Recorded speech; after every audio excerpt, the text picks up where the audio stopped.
হাই বন্ধুসকল, good morning. কি খবৰ আপোনালোকৰ? আশা কৰোঁ সকলো ভালেই আছে।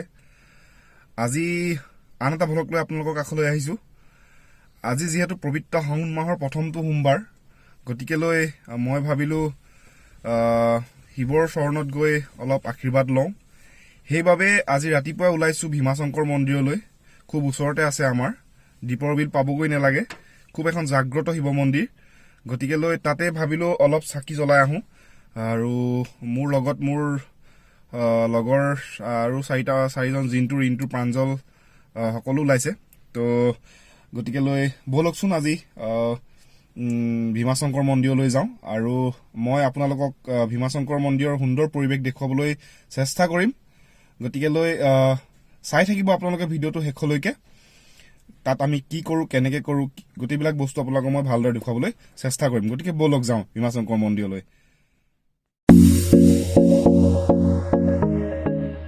আজি বতৰটো সঁচাকৈ ধুনীয়া, পৰিৱেশটো অলপ ঠাণ্ডা আৰু আকাশটো অলপ ডাৱৰো দেখা পাইছিলোঁ।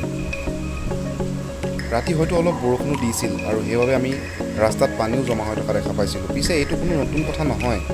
এজাক সাধাৰণ বৰষুণতেই গুৱাহাটীৰ ৰাজপথত পানী হোৱাটো আমাৰ কাৰণে স্বাভাৱিক হৈ পৰিছে। আজি 6 বছৰ দিন গুৱাহাটীত এই পৰিৱেশটো সদায় সন্মুখীন হৈ আছোঁ। গতিকেলৈ সেইটো কোনো আচহুৱা যেন নালাগিল।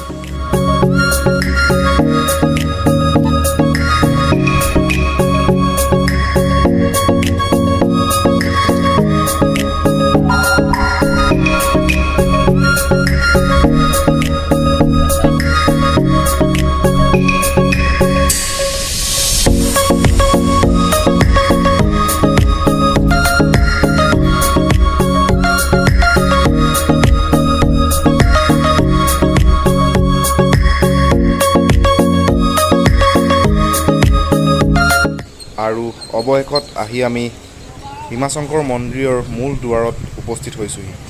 গড়চুকৰ পৰা যদি দীপৰ বিলৰ ফাললৈ আহে তেতিয়াহ'লে ৰাস্তাৰ কাষতেই এইখন গেট আপোনালোকে দেখিবলৈ পাব। গাড়ী একেবাৰে ভিতৰলৈকে যায়, তো সেইকাৰণে মই মোৰ গাড়ীখনো গেটৰ ভিতৰত সোমোৱাই দিলোঁ। আৰু মেইন গেটখনৰ পৰা ভিতৰলৈ আহিয়ে আপোনালোকে এখন ফিল্ড দেখিবলৈ পাব, আৰু য'ত ধুনীয়াকৈ গাড়ীবোৰ শাৰী শাৰীকৈ ৰখোৱা আছে। আৰু ময়ো তাতেই মোৰ গাড়ীখন ধুনীয়াকৈ ৰখাই ল'লোঁ। আৰু আমি আহি পেলাই মন্দিৰ পালোহি আৰু গাড়ীখন পাৰ্ক কৰি পেলাই দেহাল থান মন্দিৰ, পামোহী কাৰ্বিৰ এটা মন্দিৰ আছে। আজি যথেষ্ট মানুহ, যিহেতু পবিত্ৰ শাওণ মাহৰ প্ৰথমটো সোমবাৰ, গতিকেলৈ মানুহ ইয়াত যথেষ্ট আহিছে।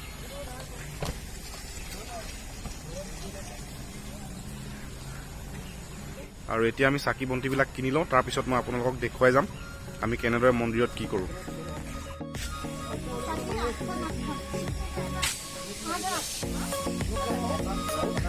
ল 4 পেকেটমান ল।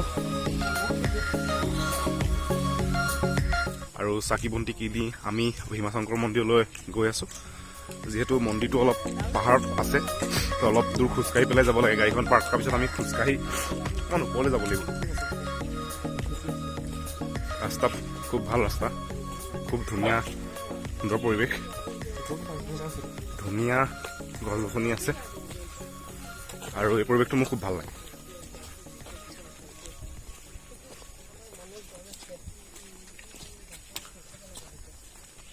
যথেষ্ট মানুহ আহিছে, যিহেতু শাওণ মাহৰ প্ৰথমটো সোমবাৰ, গতিকেলৈ এই দিনটোত খুব মানুহবিলাক শিৱ মন্দিৰলৈ আহে।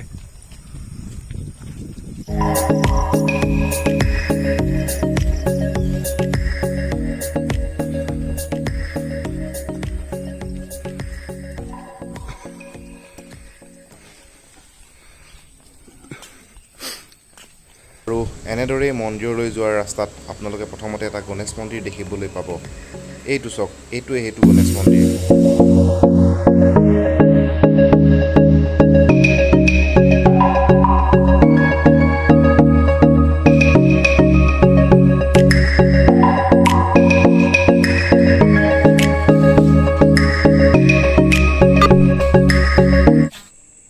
গণেশ মন্দিৰ ঠিক পাৰ হৈ আপোনালোকে এখন সৰু গেট দেখিবলৈ পাব, আৰু এই গেটখন পাৰ হৈয়ে অলপ দূৰ আগলৈ গ'লে মেইন ভীমাশংকৰ মন্দিৰটো পোৱা যায়। আৰু এনেকৈ আমি সুন্দৰ সেউজীয়াৰ পৰিৱেশৰ মাজেৰে এটা সৰু ৰাস্তাৰে ভীমাশংকৰ মন্দিৰৰ ফাললৈ আগবাঢ়ি গ'লোঁ। সঁচাকৈ খুব ভাল লগা এটা পৰিৱেশ আৰু ৰাতিপুৱা এনে পৰিৱেশৰ মাজত সময়খিনি পাৰ কৰিবলৈ পাই নিজকে খুব সুখী যেন অনুভৱ কৰিলোঁ।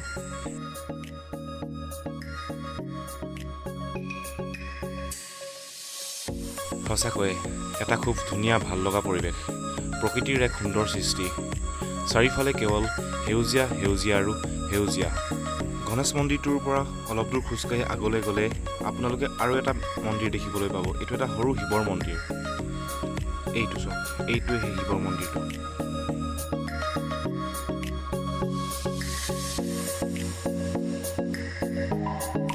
চাওক, সৰু এখন জান বৈ গৈছে যদি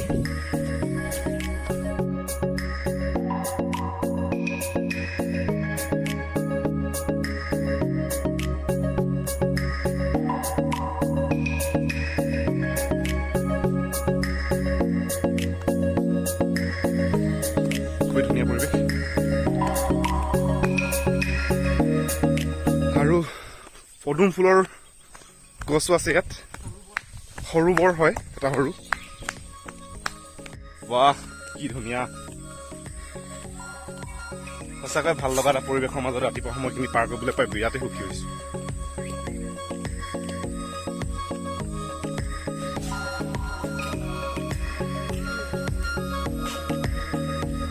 ইয়াতে চেণ্ডেলবোৰ খুলি ল'ব লাগিব।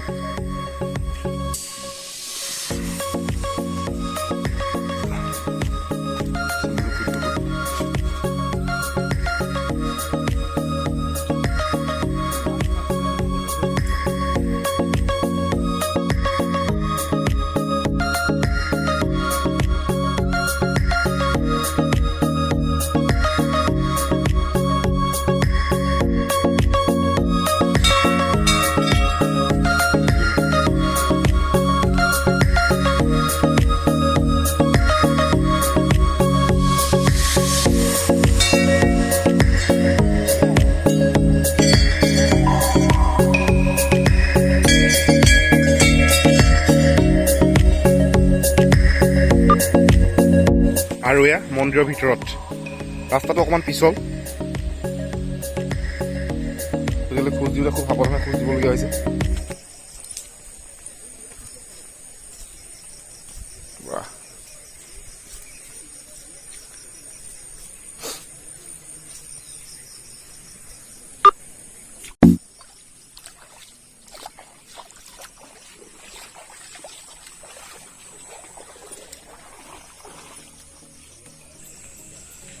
আৰু মন্দিৰত প্ৰৱেশ কৰিয়েই আমি দেখিবলৈ পালোঁ মানুহৰ বহুত দীঘলীয়া শাৰী।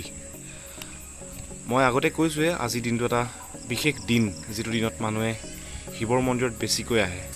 আৰু তাৰে এইটো প্ৰমাণ আপোনালোকে নিজেই চাওক, আজি ভীমাশংকৰ মন্দিৰত কিমান ভক্তৰ সমাগম ঘটিছে।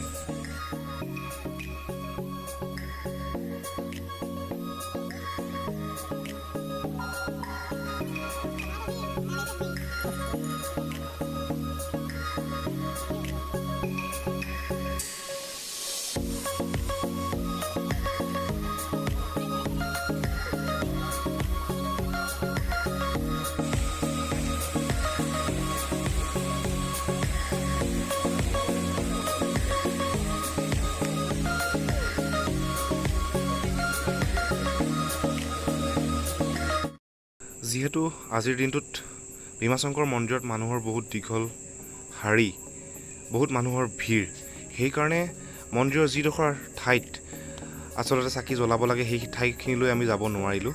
আৰু সেইকাৰণে আমি বাহিৰতে চাকি জ্বলাই ভগৱান শংকৰৰ ওচৰত আশীষ বিচাৰিলোঁ।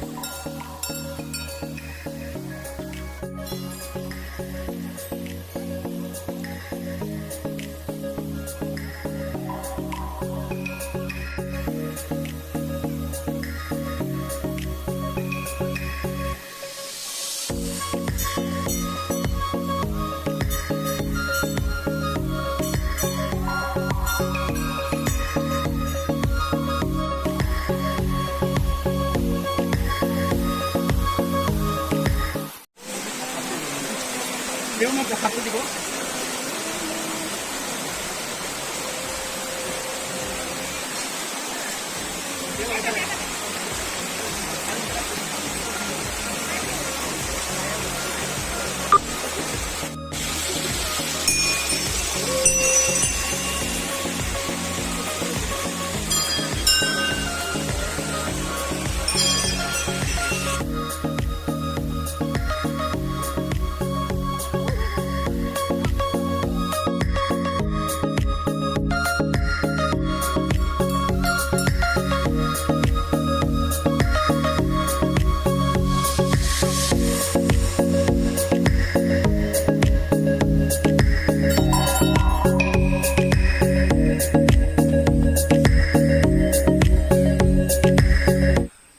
কিবা ক'বা নেকি? বহুত ভাল লাগিলে। আগতো আমি 2-3 বাৰমান আহিছোঁ, কিন্তু আজি বহুত বেছি কিয় ভাল লাগিলে, আজি শাওণ মাহৰ প্ৰথম দিন আৰু সেইকাৰণে ভক্তৰ বহুত ভিৰ, লাইন পাতিবলগীয়া হৈছে। কিন্তু আমি কি কৰিছোঁ, লাইনটো আমি পতা নাই, আমি শ্বৰ্ট ফৰ্ম কৰিছোঁ বুলি ক'ব লাগিব। তো আমি ধূপ চাকি জ্বলাই মেলি এতিয়া আকৌ ডিউটিও আছে, ডিউটি যাব লাগিব। তো সময়খিনি তেনেকৈ আমি ব্যৱহাৰ কৰি পিনে এতিয়া ঘৰলৈ যাব ওলাইছোঁ। জিতুল বৰা আছে, কিবা ক'ব নেকি? সঁচাকৈ আজি বহুত ভাল লাগিলে। তো এটা লাইফৰ এটা ফাৰ্ষ্ট এক্সপিৰিয়েঞ্চ। এনেকুৱা পাহাৰৰ মাজত আহি মই শিৱ বাবাক আৰাধনা কৰিছোঁ। তো তেওঁৰ আগত চাকি বন্তি জ্বলাইছোঁ। তো তেওঁ যাতে মনোকামনা সম্পূৰ্ণ ফলভাগী কৰে তাৰে কামনা কৰিছোঁ। ৰিণ্টু কিবা ক'বা নেকি? ভাল লাগিলে ৰিণ্টু বৰা আছে। আৰু কমনো কি, গোটেই পৰিৱেশটো খুব সুন্দৰভাৱে ৰাহুলে দেখালে। আশা কৰোঁ আপোনালোকে ভিডিঅ'টো চাই সকলোৱে ভাল পাব আৰু যদি ভাল পায় ইয়াৰ চেনেলটো ছাবস্ক্ৰাইব কৰিব। ধন্যবাদ, ধন্যবাদ ৰিণ্টু, ধন্যবাদ। সঁচাকৈয়ে খুব ভাল লগা জেগা, খুব এটা পজিটিভ ভাইব্ৰেশ্যন থকা জেগা। যদি আপোনালোকৰ মন বেয়া হৈ আছে, মনৰ ভিতৰত যদি আপোনালোকে অশান্তি ফিল কৰিছে, খুব যদি শান্তিৰ বাবে চেষ্টা কৰিছে, এই জেগাডোখৰলৈ আহক। খুব ভাল লগা, খুব শান্তিৰ জেগা, খুব শান্তিৰ জেগা। চিৰিয়াছলি মই ফিল কৰোঁ এই শান্তিটো। খুব গুৰুত্বপূৰ্ণ কথা মই শুনিবলৈ পাইছোঁ, যদি এই মন্দিৰটোলৈ কোনোবা ডেকা ল'ৰা ছোৱালী আহে, মানে কাপলছ আহে, সিহঁতৰ বোলে বিয়া হ'বই আৰু সিহঁতৰ বোলে জীৱনত এই জুইটো কেতিয়াও নেভাগে। হয়নে নহয় মই নাজানো। চব এই জানটোৰ লগত পৰিৱেশটোৰ কি এটা ধুনীয়া সামঞ্জস্য আছে, কি ধুনীয়া পৰিৱেশ।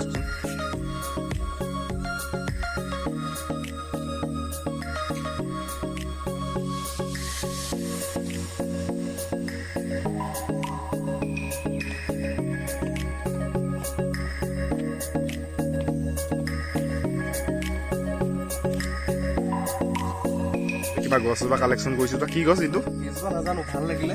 কিন্তু এজোপা যদি টাবত দি দিওঁ, ভেদাইলতা নেকি? ভেদাইলতা নহয়, কি গছ? কিন্তু ফুলৰ নিচিনা লাগিছে। হয়নে? ফুল নহয়, জাষ্ট ভাল হ'ব টাবত। আৰু দে, ঠিক আছে। Snack plant. এজোপা এলিফেণ্ট প্লেণ্ট হয়।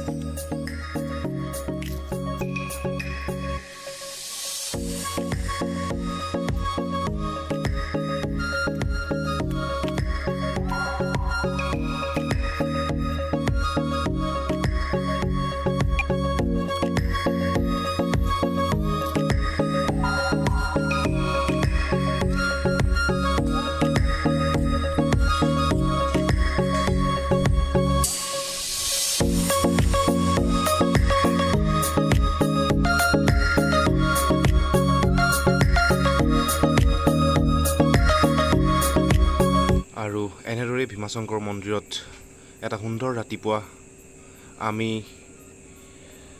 পাৰ কৰিলোঁ আৰু এতিয়া সময় হ'ল ঘৰলৈ উভতি যোৱাৰ। ভিডিঅ'টো শেষলৈকে চোৱাৰ বাবে আপোনালোকলৈ অশেষ ধন্যবাদ। যদি ভিডিঅ'টো চাই ভাল পালে তেনেহ'লে লাইক, কমেণ্ট আৰু ছাবস্ক্ৰাইব কৰিবলৈ নাপাহৰিব। আপোনালোকৰ লাইক, কমেণ্ট আৰু ছাবস্ক্ৰাইববোৰে মোক চেনেলটো আগবঢ়াই নিয়াত বহুতো অৰিহণা যোগাব।